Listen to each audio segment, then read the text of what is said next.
masyarakat, tapi takutlah kepada Allah. Aina takun yahdikumullah. Pak mandal hidayahnya selalu Allah mengetahuinya. Yang ulanya juga dalam masjid, apakah itu dilihat oleh manusia ataupun di belakang manusia, Allah akan pernah Allah akan pernah dengar, Allah akan pernah silap. Yang jadi saya usah makmur masjid. Dilaksanakan lainnya, duduklah dalam masjid. Punyanya nanti sebagainya untuk mengundurkan diri itu lebih baik. Nyawa kepada agama. Memakmurkan masjid adalah satu ibadah untuk menuju surga dan jalan untuk menuju neraka.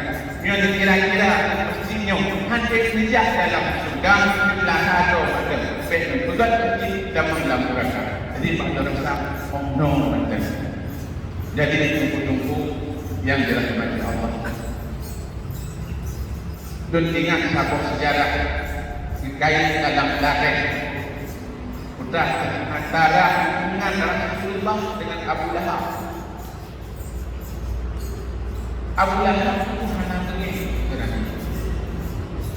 Pada dasarnya begini.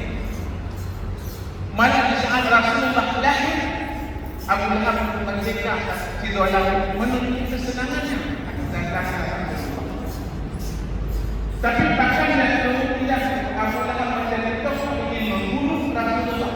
Malah sudah mencatatkan sampai itu kita hukuman bahwa pasti turun Abu Lahab agar Rasul bisa mati. Bahkan yang tukang kompor Abu Jahal.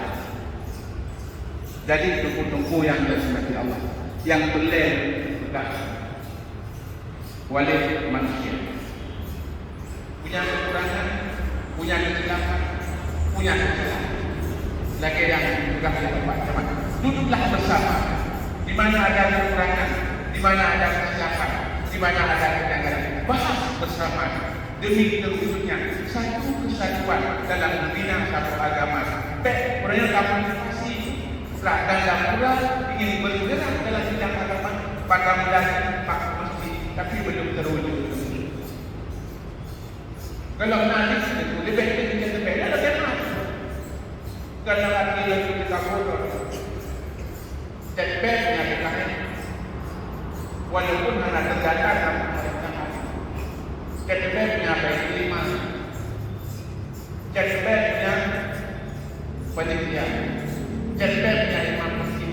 Kamu punya sekitar dalam membangun masjid.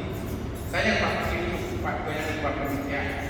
Yang kamu juga sekali membahas bersama dari masjid, tapi tak pernah duduk sama inisiatif secara pribadi. Jumpa dan bahas, PKM dan bahas,